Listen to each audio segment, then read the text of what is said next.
السلام علیکم ورحمۃ اللہ وبرکاتہ۔ حامد و مصلین اما بعد، اعوذ باللہ من الشیطان الرجیم، بسم اللہ الرحمن الرحیم۔ وحشر لسلیمان وجنوده من الجن والانس والطیر فهم یوزعون حتی اذا اتوا علی واد النمل قالت نملة یا ایہا النمل ادخلوا مساکنکم لا یحطمنکم سلیمان وجنوده وهم لا یشعرون۔ اللہ سبحانہ و تعالیٰ کا ارشاد ہے کہ ہم نے سلیمان علیہ السلام کے لیے انسان اور جن اور پرندوں کے لشکر کو جمع کر دیا تھا، اور حضرت سلیمان نے ان کی پابندی کے ساتھ تودیع کر دی تھی، یہاں تک کہ یہ سب جب ایک چونٹیوں کے وادی پر آئے تو ایک چونٹی نے اپنے لوگوں سے کہا کہ اے چونٹیوں کے جماعت، تم اپنے گھروں میں داخل ہو جاؤ، کہیں ایسا نہ ہو کہ سلیمان اور ان کا لشکر بے شعوری میں تمہیں روند ڈالے۔ محترم حاضرین، یہ سورہ نمل کی آیت کریمہ تھی۔ نمل کا مطلب عربی میں چونٹی ہوتا ہے۔ آپ جانتے ہیں کہ قرآن کریم یہ اللہ تبارک و تعالیٰ کی جانب سے نازل کردہ ایک معجزہ ہے، اور قرآن کے اندر کوئی ایسی چیز اللہ نے ذکر نہیں کی ہے جس سے انسان کو فائدہ نہ ہو۔ ہر چیز جو قرآن کے اندر بیان کی گئی ہے وہ انسان کے لیے عبرت ہے اور عبرت کا سامان ہے۔ اب جب قرآن کو ہم پڑھتے ہیں تو جب آپ قرآن کے سوروں کے ناموں کو دیکھتے ہیں تو بہت سارے جانوروں کے نام پر قرآن کے سوروں کے نام رکھے گئے، جیسے سب سے پہلے سورہ بقرہ، گائے والی سورت، نمل، النحل یعنی مکھی والی، چونٹی والی، عنکبوت مکڑی والی، سورۃ الفیل یعنی ہاتھی والی سورت، اور انعام جو چوپائے ہیں جو چار پیر پر چلتے ہیں۔ اور جہاں تک حیوانات کا تذکرہ کریں تو اللہ تعالیٰ نے قرآن میں تقریباً 27 جانوروں کا ذکر کیا ہے، جس کے اندر بکری آتی ہے، مینڈک ہے، کوا ہے اور پتنگے ہیں۔ اس کے علاوہ بندر ہیں، شیر ہے اور کھٹمل ہے، کتا ہے، ہدہد ہے اور جراد یعنی ٹڈیاں ہیں، خچر ہے، اور اسی طرح گائے کا بچھڑا ہے، سانپ ہے، اس کے علاوہ گدھا ہے، مچھلی ہے، گھوڑا ہے، بھیڑیا ہے، پرندہ ہے، اونٹ اور مچھر۔ تقریباً یہ 27 ایسے جانور اور حشرات ہیں جن کا ذکر اللہ نے قرآن میں کیا۔ اب سوال یہ پیدا ہوتا ہے کہ ہم انسان ہیں تو جانوروں کے ذریعے ہمیں مثال کیوں دی جا رہی ہے؟ آخرکار اللہ نے ان جانوروں کا ذکر قرآن میں کیوں کیا ہے؟ اس کی بہت ساری حکمتیں اللہ تعالیٰ نے اور اس کے رسول صلی اللہ علیہ وسلم نے بیان کی۔ سب سے پہلی حکمت یہ ہے کہ جس طرح انسان دنیا میں اللہ کی نشانی ہے، اس طرح یہ جانور بھی اللہ کی نشانیاں ہیں۔ اللہ تعالیٰ نے ان جانوروں کے اندر بھی بہت سارے ایسے کمالات رکھے ہیں جن کمالات سے انسان کو محروم کیا گیا، تو لہذا بطور نشانی اللہ نے ان کا ذکر کیا۔ دوسری اہم چیز یہ ہے کہ یہ جتنے بھی جانورات ہیں، یہ جتنے بھی جانور ہیں، چرند پرند ہیں، یہ سب اللہ نے انسانوں کے لیے بنائے ہیں تاکہ انسان اس سے فائدہ اٹھا سکے۔ تو اللہ تبارک و تعالیٰ نے ان جانوروں کا ذکر کر کے بتایا کہ جو چیزیں تمہارے لیے پیدا کی گئی ہیں وہ بھی اللہ کی تسبیح بیان کرتی ہیں۔ یہ جانور چرند پرند بھی اللہ کے تسبیح بیان کرتے ہیں، تو لہذا جو چیز تمہارے لیے بنائی گئی ہے جب وہ تک تسبیح بیان کرتی ہے تو لہذا انسان تو تسبیح کا زیادہ حقدار ہے، لہذا عبرت پکڑنے کے لیے اللہ نے ان جانوروں کا ذکر کیا۔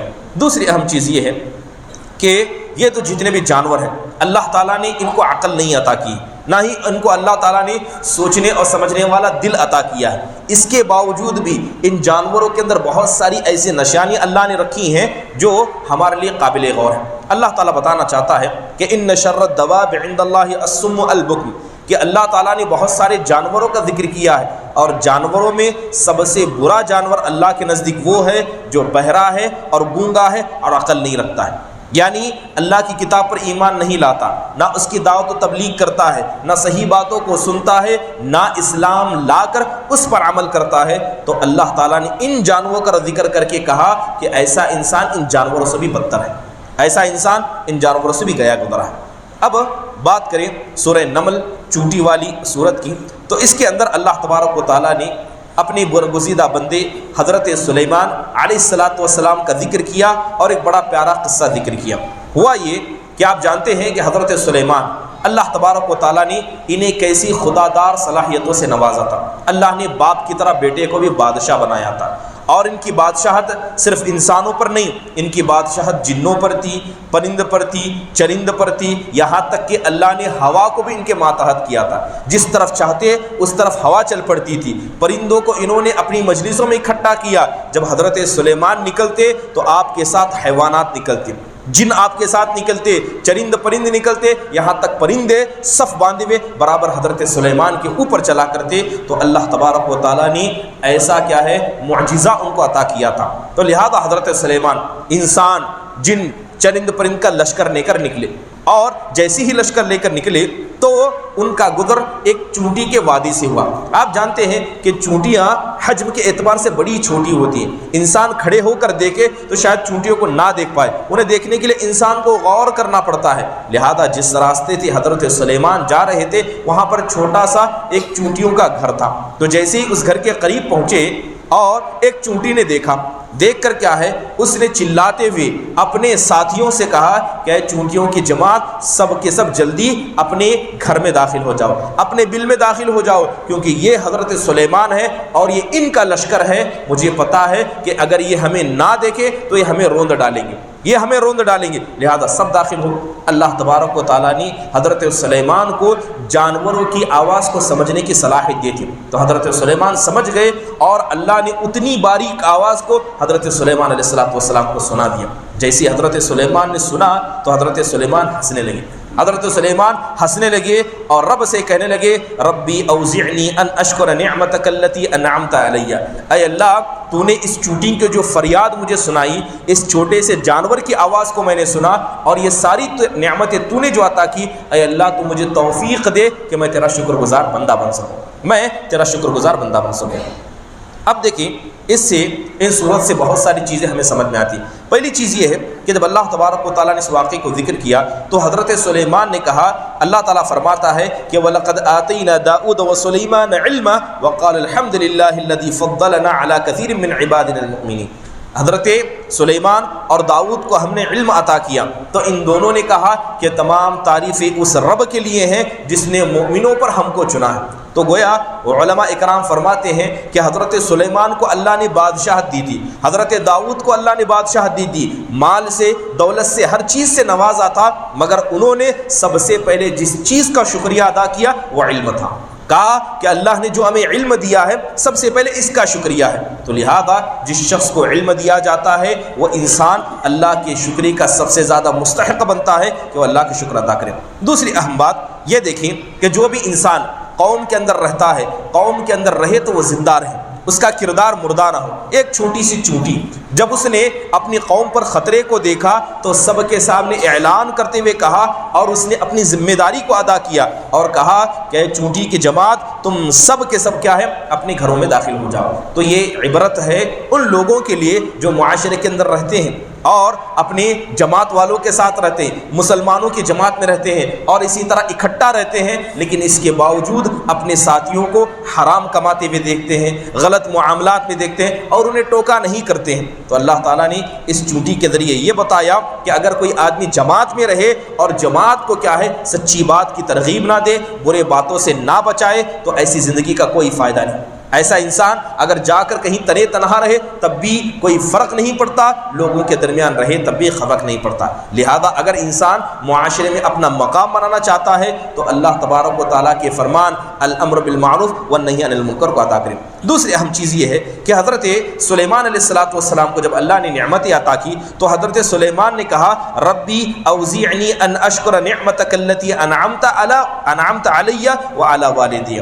حضرت سلیمان کہتے ہیں اے اللہ تو مجھے توفیق دے کہ میں تیری ان نعمتوں کا شکر ادا کروں جو تو نے مجھے دیا ہے اور میرے والد کو عطا کیا ہے۔ تو اس آیت پر غور کریں کہ حضرت سلیمان نے اپنی دی ہوئی نعمتوں کا تو شکر ادا کیا مگر اپنے والد کی نعمت کی بھی شکر ادا کیا۔ تو علماء اکرام نے فرمایا ہے کہ اگر بیٹا اپنی باپ کی نعمتوں پر اللہ کا شکر ادا کرے تو وہ بھی شکر مانا جائے گا۔ اگر اولاد اس بات کی توفیق ملتی ہے کہ اپنے باپ کی مغفرت کرے تو جس طرح باپ کی مغفرت قبول کی جاتی ہے، اسی طرح نعمتوں پر شکر گزاری باپ کی اگر بیٹا کرے تو اس کی شکر گزاری اللہ تبارک و تعالیٰ کی یہاں مانی جاتی ہے۔ دوسری اہم بات یہ ہے کہ جو لوگ قوم کے ذمہ دار ہوتے ہیں ان کی ذمہ داری یہ ہے کہ وہ لوگوں کا معائنہ کریں، دیکھیں کہ کون لوگ اصلاح پر ہیں اور کون لوگ فساد پر ہیں۔ جیسے مثال کے طور پر سب اکٹھا ہیں، کون لوگ فجر کی نماز میں آتے ہیں، کون لوگ درس و دروس میں بیٹھتے ہیں، کون احتراز کرتے ہیں، کون انسان غلط کام کرتا ہے۔ لہذا یہ سب کی ذمہ داری بنتی ہے، خاص کر وہ لوگ جو قوم کے ذمہ دار ہیں، اس لیے کہ حضرت سلیمان علیہ السلام نے دیکھا کہ ایک چھوٹی سی چونٹی جب اس نے فریاد لگائی تو حضرت سلیمان نے اس کی فریاد کو سنا۔ اور ایک چیز اہم اس سے ہمیں یہ پتہ چلتی ہے کہ انسان ہمیشہ لوگوں کا خیال کرے اور لوگوں کے خیال کرنے میں اگر وہ جانوری کیوں نہ ہو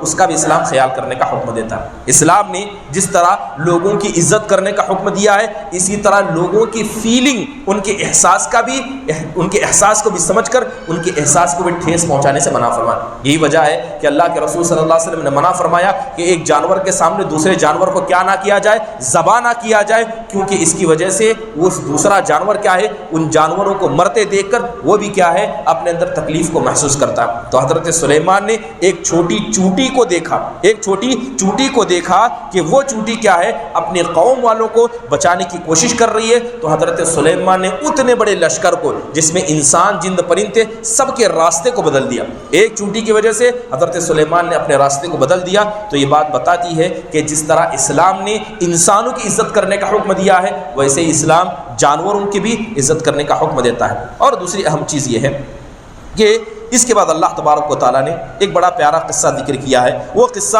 ہدہد پرندے کا ہے۔ مختصر سے طور پر قصے کو بیان کر دوں۔ حضرت سلیمان علیہ السلام جب بھی مجلس میں بیٹھتے تو حضرت سلیمان نے قانون بنایا تھا کہ مجلس کے اندر ہر کوئی حاضر ہوگا۔ جس طرح سارے انسان جمع ہوں گے، جنات جمع ہوں گے، اس طرح پرندے جمع ہوں گے اور کیا ہے، جنگل کے جانور وغیرہ بھی جمع ہوں گے۔ تو حضرت سلیمان نے جب اپنی مجلس کو اکٹھا کیا تو آپ نے ایک پرندے کو غائب کہا، تو پوچھا کہ ہدہد کہاں ہے؟ تو بتایا گیا کہ ہدہد غائب ہے۔ مجلس چل رہی تھی، کچھ دیر بعد وہی پرندہ لوٹ کر آتا ہے۔ تو حضرت سلیمان کہتے ہیں کہ تم کہاں غائب تھے، تم اصل وجہ بتاؤ یا کوئی نئی چیز بتاؤ، ورنہ میں تمہیں قتل کر دوں گا، تمہیں ذبح کر دوں گا۔ تو پرندہ آ کر کہتا ہے کہ میرے پاس ایسا علم ہے جو آپ کے پاس بھی نہیں ہے، ایسا علم لے کر آیا ہوں۔ میں ملکہ سبا بلقیس کی خبر لے کر آیا ہوں۔ میں نے دیکھا کہ ایک عورت ہے جو لوگوں کی سرداری کرتی ہے، اللہ نے اسے ہر طرح کی نعمت عطا کی ہے اور اس کے پاس ایک بڑی کرسی ہے، بڑا عرش ہے اور اس پر وہ بیٹھتی ہے، لوگوں کی حکومت کرتی ہے۔ یہ سب مشرک ہیں، اللہ کو چھوڑ کر غیر اللہ کے سامنے سجدہ کرتے ہیں، لہذا اس نے باتیں کہیں۔ جیسے کہ قرآن نے بتایا کہ تقریباً ہدہد پرندے نے 10 ایسی باتیں حضرت سلیمان کو بتائی جو حضرت سلیمان کو پتہ نہیں تھی۔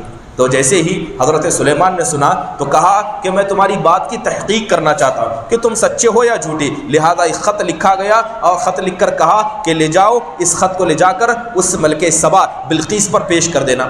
ہدہد پرندہ اس خط کو لیتا ہے اور لے جا کر بلقیس پر پیش کرتا ہے۔ اس کے اندر لکھا گیا تھا کہ یہ خط حضرت سلیمان کی جانب سے ہے، بسم اللہ الرحمن الرحیم لکھا گیا تھا، اور کہا گیا تھا کہ تم سب کے سب مسلمان ہو کر میرے پاس آؤ، ورنہ پھر اپنے انجام کے لیے تیار ہو جاؤ۔ تو بلقیس نے مشورہ کرتے ہوئے کہا کہ کیا ارادہ ہے، کیا کیا جائے؟ یہ تو ایک بڑا پیارا خط آیا ہے جو ہمیں دھمکی دیتا ہے۔ تو لوگوں نے مشورہ دیتے ہوئے کہا کہ ہم بھی اولو قوہ ہیں، ہم بھی لڑنے والے ہیں، اگر آپ چاہیں تو ہم لڑنے کے لیے تیار ہیں۔ لیکن وہ چالاک سمجھدار عورت تھی، وہ کہنے لگی کہ جب جنگ ہوتی ہے تو ہمیشہ فساد مچتا ہے، اور بادشاہوں کا کردار ہے کہ جب وہ لڑائی کرتے ہیں تو وہاں کے لوگوں کو ذلیل کر کے رکھ دیتے ہیں۔ لہذا میں نہیں چاہتی جیسی عزت ہے آگے بھی عزت باقی رہے، تو لہذا لڑائی کو ٹالنے کے لیے وہ ایک ہدیہ بھیجتی ہے، بطور رشوت ایک سونے کی بڑی اینٹ بھیج دیتی ہے۔ حضرت سلیمان علیہ السلام کے پاس جب وہ اینٹ لائی جاتی ہے تو حضرت سلیمان مارے غصے کے کہتے ہیں کہ ہم نے اسے اسلام کی دعوت دی اور یہ کیا ہے، ہمیں مال دینا چاہتی ہے، اللہ نے ایسے مال سے ہمیں بے نیاز کیا ہے۔ دوبارہ پیغام بھیجتے ہوئے کہا کہ اب تیار ہو جاؤ، ایک ایسا لشکر میں تمہارے پاس بھیجوں گا جس سے لڑنے کی تمہاری طاقت نہیں ہوگی۔ لہذا گئے، وہ لشکر چلا گیا، یعنی وہ پیغام ان تک پہنچ گیا۔ حضرت سلیمان نے کہا کیا وہ میرے پاس آئیں گے، وہ میرے پاس جھک کر آئیں گے؟ تو جو مجلس تھی، مجلس میں حضرت سلیمان نے کہا کہ اس ملکہ سبا کے آنے سے پہلے کون ہے جو اس کے تخت کو میرے پاس لا کر رکھ دے۔ تو جن موجود تھے، جنوں میں سے ایک جن نے کہا کہ آپ جب تک مجلس میں بیٹھے ہیں مجلس کے اٹھنے سے پہلے اس تخت کو آپ کے سامنے لا کر رکھ دوں گا۔ تو ایک دوسرا شخص، اب وہ جن تھا یا فرشتہ، اس میں علماء کا اختلاف ہے۔ بہرحال وہاں پر موجودہ لوگوں میں سے ایک نے کہا کہ آپ نگاہ پلٹائیں، اس سے پہلے میں اس کو لا کر آپ کے سامنے کھڑا کر دوں گا۔ اور حضرت سلیمان کی نگاہ پلٹانے سے پہلے ہی اس نے اس تخت کو لا کر سامنے رکھ دیا۔ تو حضرت سلیمان نے کہا ھذا من فضل ربی، یہ تو میرے رب کا فضل ہے کہ اللہ تعالیٰ نے اتنی نعمتوں سے نوازا ہے۔ لہذا بلقیس آتی ہے، بلقیس دوبارہ آتی ہے۔ حضرت سلیمان علیہ السلام اس بلقیس کو پیغام دینا چاہتے، اس نے سونے کی ایک اینٹ بھیجی تھی۔ تو حضرت سلیمان علیہ السلام کا جہاں پر محل تھا اس کے بازو میں گھوڑے باندھے جاتے تھے، تو لہذا حضرت سلیمان نے ویسی ہی سونے کی اینٹوں کو ان گھوڑوں کے پیروں کے نیچے بچھا دیا، تاکہ جو بھی آئے پہلے ان سونے کی اینٹوں کو دیکھے کہ ہم اینٹوں کے ساتھ یہ کرتے ہیں کہ ہم ان کو اپنے گھوڑوں کے نیچے رکھتے ہیں جہاں پر پیشاب و پیخانہ کرتے ہیں۔ بلقیس آئی، اس نے سب سے پہلے اسی منظر کو دیکھا کہ میں نے تو ایک اینٹ بھیجی تھی اور یہاں تو اینٹوں کا سمندر گھوڑوں کے پیروں کے نیچے رکھا گیا۔ تو حضرت سلیمان علیہ السلام نے اسے دعوت دی، دعوت دینے کے بعد محل میں داخل ہونے کا حکم دیا۔ اور حضرت سلیمان علیہ السلام کا محل یہ شیشے سے بنایا گیا تھا جس کے نیچے نہر بہتی تھی۔ جیسے ہی بلقیس محل میں داخل ہونا چاہی تو اس نے سمجھا کہ یہ پانی ہے، یہ پانی جو نیچے بہ رہا ہے، جبکہ حقیقت میں وہ شیشہ تھا۔ اس نے اپنے پیروں کو اٹھایا تو بتایا گیا کہ یہ تو شیشے کا محل ہے، اس میں پیر اٹھانے کی ضرورت نہیں، اپنے پنڈلی کو نکالنے کی ضرورت نہیں۔ تو وہ سمجھ گئی کہ جو نعمتیں ہمیں دی گئی ہیں اس کے مقابلے میں یہاں جو نعمتیں اس کا کوئی موازنہ نہیں ہے۔ تو بعد میں وہ مسلمان ہو گئی اور اللہ تعالیٰ پر ایمان لے آئی۔ اللہ تبارک و تعالیٰ نے یہ قصہ یہاں پر بیان کیا۔ اس قصے سے چند نصیحتیں ہمیں ملتی ہیں۔ پہلی نصیحت یہ ملتی ہے کہ اگر کوئی آدمی کسی انسان سے کہے کہ میرے پاس ایسا علم ہے جو تمہارے پاس نہیں ہے، تو یہ ادب کے خلاف نہیں ہے، یہ ادب کے خلاف نہیں ہے۔ آپ جانتے ہیں حدود پرندہ معمولی سا چھوٹا پرندہ ہے، وہ حضرت سلیمان سے کہتا ہے کہ جو میرے پاس علم ہے وہ آپ کے پاس نہیں ہے۔ اور یہ اللہ کا فضل ہے کہ اللہ تعالیٰ ہر کسی کو علم نہیں دیتا۔ وَفَوْقَ كُلِّ ذِي عِلْمٍ عَلِيمٍ، ہر جاننے والے کے اوپر ایک جاننے والا ہوتا ہے۔ لہذا علم رکھ کر کوئی انسان تکبر کرتا ہے، گھمنڈ کرتا ہے کہ میں ہی اس مسئلے کو جانتا ہوں، ہم ہی حق پر ہیں، ہم سے بہتر کوئی نہیں ہے، تو یہ گمراہی کی پہلی علامت ہے کہ آپ اپنے آپ کو سب کچھ سمجھیں۔ لہذا علم اللہ کا دیا ہوا ہے، اللہ تبارک و تعالیٰ نے اس حدود پرندے کو دیا۔ اور ایسی ہی سلف صالحین سے بھی مثالیں ملتی ہیں۔ بڑے بڑے مسائل تھے جنہیں آج ہمارا بچہ جانتا ہے، لیکن صحابہ اکرام میں بڑے بڑے صحابہ کو مسائل نہیں پتہ تھے۔ جیسے حضرت عمر بن خطاب رضی اللہ عنہ، حضرت عمر کو یہ حدیث معلوم نہیں تھی کہ اگر کوئی آدمی گھر میں داخل ہونا چاہے تو 3 مرتبہ اجازت لے، اجازت نہ ملے تو واپس آ جائے۔ جبکہ جو انصار کے چھوٹے چھوٹے بچے تھے ان کو حدیث پتہ تھی، حضرت عمر کو حدیث پتہ نہیں تھی۔ اس کے علاوہ حضرت عمار بن یاسر رضی اللہ عنہ کو تیمم کے بارے میں پتہ تھا، جبکہ تیمم کی حدیث حضرت عمر اور عبداللہ بن مسعود کو تک نہیں پتہ تھی۔ کتنی بڑی بات ہے، اللہ نے تیمم کا ذکر قرآن میں کیا ہے، لیکن تیمم کے حدیث کے تعلق سے حضرت عمار بن یاسر جانتے تھے کہ اگر کوئی آدمی ناپاک ہو جائے تو وہ تیمم کر سکتا ہے، اور حضرت عمر کو اس کا علم نہیں تھا، حضرت عبداللہ بن مسعود کو بھی اس کا علم نہیں تھا۔ اس کے علاوہ حضرت عبداللہ بن عباس رضی اللہ عنہ سے ایک حدیث مروی ہے جو صرف وہی بیان کرتے ہیں۔ حدیث یہ ہے کہ اگر کوئی عورت حائضہ ہو جائے حج میں تو وہ طواف نہیں کرے گی، باقی سارے کام کو کرے گی۔ یہ حدیث کاتب وحی کو جمع کرنے والے، قرآن کو جمع کرنے والے حضرت زید بن ثابت رضی اللہ عنہ نہیں پتہ تھی۔ اس کے علاوہ دیکھیں کہ کتنے ایسے واقعات ہمیں ملتے ہیں جس کے اندر کیا ہے، بعض صحابہ کو اتنا علم نہیں تھا، یا یوں کہیں بعض صحابہ کو بڑے بڑے مسائل کا علم نہیں تھا، جبکہ وہی مسائل دیگر جانتے تھے۔ تو یہ چیز ہمیں بتاتی ہے کہ اللہ تبارک و تعالیٰ نے جس طرح روزی کو لوگوں میں تقسیم کیا ہے، اللہ نے ویسے ہی علم کو لوگوں میں تقسیم کیا۔ ہر انسان علم کے مسئلے میں برابر نہیں ہوتا، اس لیے جب حضرت ابراہیم علم کو لے کر آئے تو حضرت ابراہیم نے کہا تھا انی قد جاءنی من العلم ما لم یأتک۔ ابا جان سے کہتے ہیں کہ ابا جان آپ مجھ پر ایمان لے آئیے، جو علم اللہ نے مجھے دیا ہے وہ علم اللہ نے آپ کو نہیں دیا ہے۔ ایک بڑا پیارا قصہ ایک استاد و شاگرد کا بعض سلف صالح ذکر کرتے ہوئے کہتے ہیں کہ ایک مرتبہ شاگرد استاد بیٹھے ہوئے تھے، تو استاد نے کوئی بات کہی تو شاگرد نے پلٹ کر کہا استاد جی یہ اصل مسئلہ ایسا نہیں ایسا ہے۔ استاد نے کیا کہا کہ یہ مسئلہ ایسا نہیں ایسا ہے، تو استاد کو بڑا غصہ آیا۔ استاد کہنے لگے کہ میں استاد ہوں، تم مجھے سکھاتے ہو، مجھے بتاتے ہو کہ مسئلہ ایسا نہیں ایسا ہے۔ تو شاگرد نے جواب دیتے ہوئے فرمایا کہ آپ کو اتنا بھی علم نہیں ہے جتنا اللہ نے سلیمان کو دیا تھا، اور مجھے اتنا بھی کم علم نہیں ہے جتنا حدود کو اللہ نے نہ دیا تھا۔ حضرت سلیمان اتنے بڑے نبی تھے، اس کے باوجود بھی ایک معمولی سے حدود نے 10 باتیں حضرت سلیمان کو بتائی جو ان کو نہیں تھی، نہ میں ہدہد سے جاہل ہوں نہ آپ سلیمان سے بڑے عالم ہیں، تو لہذا کس بات کی بات ہے؟ لہذا اگر ایک چھوٹا بچہ بھی کسی صحیح بات کو بتا دے تو انسان کو کیا ہے، ایسی باتوں کو قبول کر لینا چاہیے۔ حضرت سلیمان کا جو قصہ حدود کے ساتھ ہوا تھا، اس سے ہمیں کچھ اور نصیحتیں ملتی ہیں۔ آپ قرآن کی آیتوں پر غور کریں کہ حضرت سلیمان نے جب اس پرندے کو غائب پایا تو کیا کہا کہ میں اس کو یا تو سزا دوں گا یا تو ذبح کروں گا۔ اب مجلس میں نہ آنا یہ کون سی بڑی بات تھی کہ حضرت سلیمان نے اتنا بڑا فیصلہ کیا؟ چھوٹا سا پرندہ ہے، اگر مجلس میں نہ آئے تو کیا فائدہ، یعنی نہ آئے تو کیا نقصان ہے؟ کیوں حضرت سلیمان نے کہا کہ لَأُعَذِّبَنَّهُ عَذَابًا شَدِيدًا، کہ میں اسے بڑا ہی سخت عذاب دوں گا یا ذبح کر دوں گا؟ تو بتاتے ہیں کہ اس پرندے کا غائب ہونا اصل نہیں تھا، حضرت سلیمان کی بات کی نافرمانی کرنا اصل تھا۔ کہ حضرت سلیمان نے حکم دیا تھا کہ ہر کسی کو موجود ہونا ہے، تو پرندہ غائب تھا، تو حضرت سلیمان کی نافرمانی ایک نبی کی نافرمانی تھی، لہذا نبی کی نافرمانی کرنا بس اوقات انسان کو قتل کی طرف لے جاتی ہے۔ تو حضرت سلیمان نے اس پرندے پر جو عذاب نازل کرنا چاہا اس کا سائز دیکھ کر نہیں بلکہ اس کے گناہ کو دیکھ کر کیا۔ اسی لیے دیکھیں اسلام نے، آپ جانتے ہیں کہ مرد عورت جسم کے اعتبار سے نہیں ہے، ایک مرد کو اگر 50 کوڑے مارے جائیں تو برداشت کر لے، کیا عورت 50 کوڑے کو برداشت کر سکتی ہے؟ تو کیوں اسلام نے مرد عورت کو کوڑے مارنے میں برابر کیا؟ اگر زنا کرے تو عورت کو بھی اتنے کوڑے مارے جائیں گے جتنے مرد کو مارے جائیں گے، عورت چوری کرے تو اس کا بھی ہاتھ کاٹا جائے گا، مرد چوری کرے تو اس کا بھی ہاتھ کاٹا جائے گا، کیونکہ اسلام بتاتا ہے کہ یہاں عذاب جسموں کے اعتبار سے نہیں، عذاب گناہ کے اعتبار سے دیا جاتا ہے۔ جس نے گناہ کیا ہے سب کی سزا ایک ہے، چاہے مرد ہو یا عورت ہو یا کوئی اور بھی ہو۔ اور ایک اہم چیز جو ہمیں یہاں پتہ چلتی ہے وہ یہ ہے کہ یہاں پر اللہ تبارک و تعالیٰ نے یہ چیز ہمیں بتائی ہے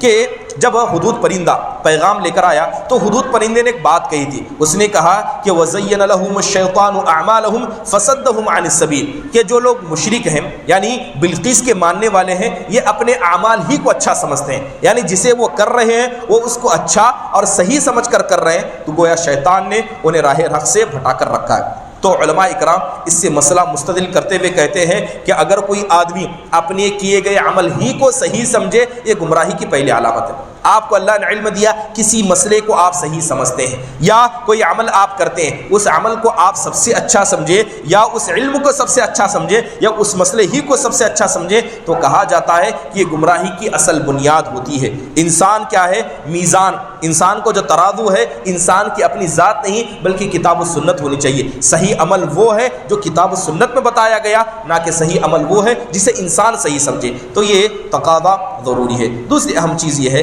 کہ اس کے اندر ایک بات پتہ چلتی ہے کہ جانوروں کو مارنا درست ہے، جانوروں کو مارنا درست ہے۔ یہاں پر حضرت سلیمان نے پرندے کو قتل کرنے کی بات کی، لہذا اگر کوئی آدمی جانور کو بھی ادب سکھاتا ہے، بھینس ہے، گائے ہے، بیل ہے، جو روزانہ کا کام وہ کرتے ہیں، اگر اس کام کو چھوڑ کر غیر عادی کام کرے تو جانوروں کو مارنا یہ ظلم نہیں ہے، یہ بات ہمیں یہاں پر بتاتی ہے۔ اللہ تعالیٰ سے دعا ہے کہ اللہ تبارک و تعالیٰ قرآن کی ان آیتوں کو سن کر اسے سمجھ کر اس پر عمل کرنے کی توفیق ہم سب کو نصیب فرمائے، آمین۔ وآخر دعوانا الحمدللہ رب العالمین۔ السلام علیکم ورحمۃ اللہ وبرکاتہ۔